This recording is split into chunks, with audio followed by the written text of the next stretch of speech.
আমাদের জীবনে যখনই আমরা কোনো বড় দায়িত্বের সম্মুখীন হই তখন আমরা তার থেকে দূরে পালাই আর এই অজুহাত দিই যে না না, এত বেশি ভার বহন করার যোগ্যতা আমার নেই, আমি করতেই পারবো না। দেখুন, এই সংসারে ভিন্ন ভিন্ন ধরনের গাছ আছে, ছোট গাছ, বড় গাছ, কিন্তু বটগাছের মতো বড় এবং নিবিড় গাছ আর একটাও নেই। সে নিঃস্বার্থভাবে এই সংসারকে সেবা করে যায়, ছায়া প্রদান করে, শীতলতা প্রদান করে।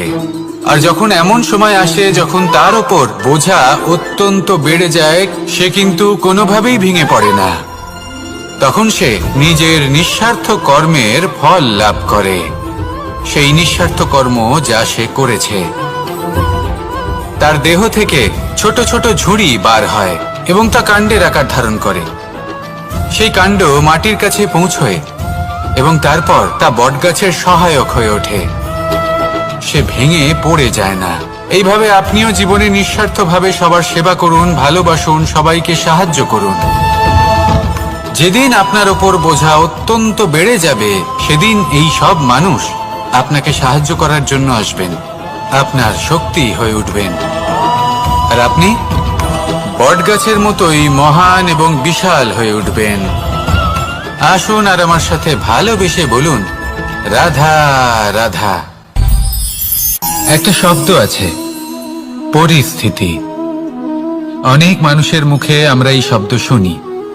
জীবনে যখন অসফল হই, দুঃখ আসে, সংকট আসে, কোনো বিপদ ঘনিয়ে আসে, তখন সমস্ত দোষ আমরা পরিস্থিতির ওপর চাপিয়ে দিই। আর দেখতে গেলে কোথাও না কোথাও ঠিকই করি। এই পরিস্থিতি প্রত্যেক দিনের মতো পাল্টাতে থাকে, কিন্তু এই দিন, এই রাত, এমন কেউ আছেন যিনি এর ওপরেও নিয়ন্ত্রণ সাধন করেন, আর তিনি হলেন সূর্য।